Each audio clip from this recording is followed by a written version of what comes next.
Hey, Nation, back with Alex Fields. And Alex, appreciate during rehearsal you were kind of sharing on the family side. You're going to migrate around the country and enjoy some drive time. Congratulations. That sounds like that sounds fun. Yeah. But we're not here for fun. No sirree. We're here to talk CIS, some changes. What is CIS? What's going on? Yeah, so the Center for Internet Security, or the CIS, they have published a list of security controls, and they've had this for a long time. It's gone through many different revisions. They update it all the time. And most recently, they've updated to version 8 of their control framework. And that particular revision is interesting because they were taking into account the large shift towards cloud services.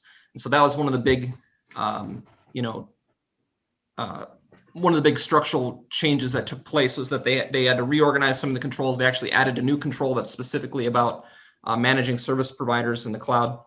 And so it's been a pretty interesting change that just took place recently. It was earlier in May. And so, at the time of this recording, it's early June. So we're still kind of digesting some of that, but it's a really interesting set of changes to the framework. And it's a framework that I like to recommend for small businesses. I always have, because it's a very easy framework for them to digest.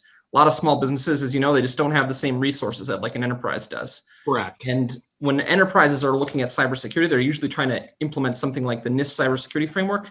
It's a really popular framework to implement, but there's like 150 controls in the NIST framework. It's a lot to digest. And the CIS has done, an amazing service, I think, to the community. And they basically said, like, let's try to distill that into a simplified list of controls. And so the latest framework only contains 18 controls. So there are only 18, things that you have to kind of look at and consider for your business. Like, are we doing this? Are there some things? There's some holes here that we can fill. And it gives you some really good practical guidance, as well as, just kind of an intellectual framework by which to understand, like, why are we doing these things? And so if you are a service provider, if you are a consultant who works with small businesses, I highly recommend just taking a little bit of time, just going and getting the CIS controls. It's free. It's a free resource that they provide. So you can just go to cisecurity.org and get the controls there. And we can include a link for that in the show notes. But it will basically just walk you through the 18 top security controls that every business should be doing, regardless of what industry they're in, regardless of their size.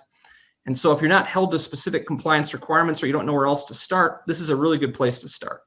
And so, yeah, I'd highly recommend checking that out.